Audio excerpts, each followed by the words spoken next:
सीखे। अब कुछ करने की आवश्यकता है, अपनी ताकत का एहसास कराने की आवश्यकता है।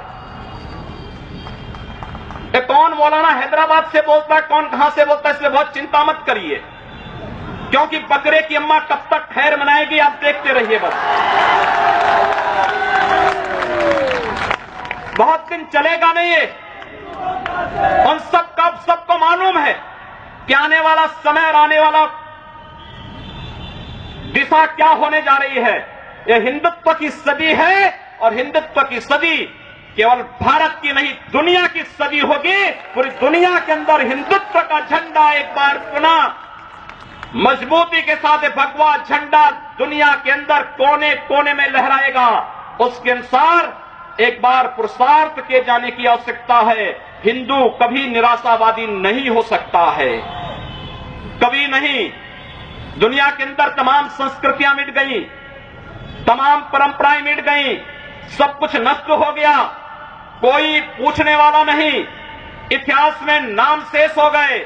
लेकिन इतनी विपत्तियों के बावजूद, हजारों हमलों को झेलने के बावजूद, तमाम षड्यंत्रों के बावजूद, अंदर और बाहर दोनों से हमलों को जूझते हुए भी अगर सनातन हिंदू धर्म मजबूती के साथ खड़ा है तो वह किसी के बल पर नहीं, इस जनता की ताकत के बल पर है। और जब तक ये आस्था सनातन हिंदू धर्म के प्रति आप सबकी बनी रहेगी, भारत माता के प्रति आपकी बनी रहेगी, दुनिया की कोई ताकत आपका बाल बांका नहीं कर पाएगा।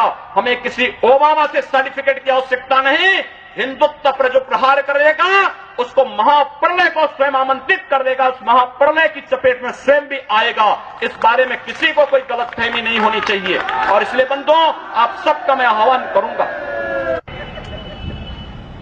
बहराइच में महाराज सुहेलदेव पासी के सामने लोग लड़ने के लिए आए थे, मात्र 2 लोग बचे थे, सबके सब मार डाले गए थे।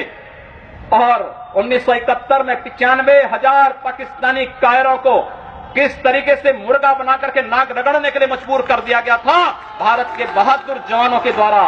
और अगर इसके बाद भी आंखें नहीं खुलती हैं तो एक बार पुनः देख ले अपनी ताकत को। मैं तो यही कहूंगा, अंत में मुझे केवल यही कहना है कि बहुत महत्व मत दीजिए, ये हैदराबादियों को बहुत महत्व मत दीजिए, ये सब मौलानाओं को बहुत महत्व देने की आवश्यकता नहीं। दुनिया के अंदर जहां भी जाएंगे शक की निगाहों से देखे जाएंगे। भारत का संत दुनिया के अंदर कहीं भी जाता है सम्मान की निगाहों से देखा जाता है। पूरी दुनिया के अंदर जहां भी भारत की संत परंपरा जाती है। सिंगापुर में मैं गया, मैं देर में पहुंचा, जब एयरलाइंस में बैठने के लिए हुआ तो उसने मेरे कपड़े देखे और सबसे आगे की सीट में बैठे हुए लोग वो खड़े हो गए, वो मुझे बुलाने लगे कि आप आगे। मैंने कहा नहीं, मेरी सीट पीछे है। कहा नहीं आप आगे बैठिए। वहां की थाईलैंड में गए, वहां की बस में आगे की 2 सीट तो केवल संतों के लिए है, यानी मुफ्त में यात्रा करिए, जितनी यात्रा कर सकते हैं। दुनिया के अंदर कहीं भी आप जाएंगे भारत की संत परंपरा का सम्मान है और भारतीय नागरिकों का सम्मान है। यह भारतीयता की देन है। ओबामा जी, इसके लिए किसी से हम लोगों को सर्टिफिकेट लेने की आवश्यकता नहीं। हमारा प्रमाण हमारी विरासत है, हमें जो कुछ भी मिला है वह दुनिया के सामने है। लेकिन याद रखना, अगर कोई हिंदुत्व को छेड़ेगा तो वह मानवता की बर्बादी का संदेश होगा और कुछ नहीं होगा। हिंदुत्व दुनिया के अंदर सुख और शांति का प्रतीक है और विश्व हिंदू परिषद इसका नेतृत्व कर रहा है। विश्व सुरक्षा की गारंटी हो। मैं कहता हूं भारत के मौलानाओं से और भारत के पादरियों से भी, आज ISIS नाम का एक आतंकी संगठन इराक और सीरिया के अंदर जिस निर्ममता के साथ मानवता को कुचल रहा है, वहां पर यजीदी समुदाय के साथ साथ तमाम अल्पसंख्यक समुदायों को बड़ी निर्ममता के साथ काटा जा रहा है। और यही नहीं, शिया मुसलमानों को भी मारा जा रहा है, उसी बर्बरता के साथ काटा जा रहा है।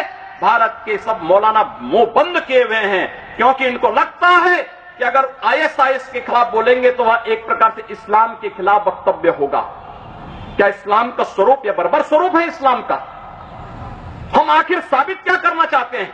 जब पाकिस्तान के अंदर वहां पर धर्मांतरण की गतिविधियों में लिप्त पादरियों की निर्मम हत्या होती है तो ओबामा कुछ नहीं बोलते, तब ब्रिटेन कुछ नहीं बोलता, तब ऑस्ट्रेलिया कुछ नहीं बोलता, तब दुनिया के अंदर वेटिकन सिटी से कोई आवाज नहीं निकलती है।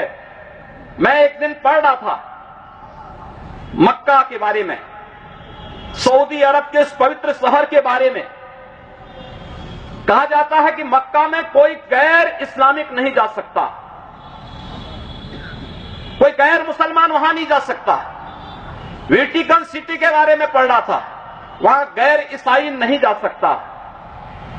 लेकिन काशी हिंदुओं की सांस्कृतिक राजधानी है, धार्मिक नगरी है, काशी के अंदर सब लोग आ सकते हैं। अब उदार कौन है? यानी हमारी काशी में सब लोग आ सकते हैं, ऊंची ऊंची मीनारें बना सकते हैं, मीनारों से चिल्ला सकते हैं, तो भी हम पर आवाज, तब भी हम पर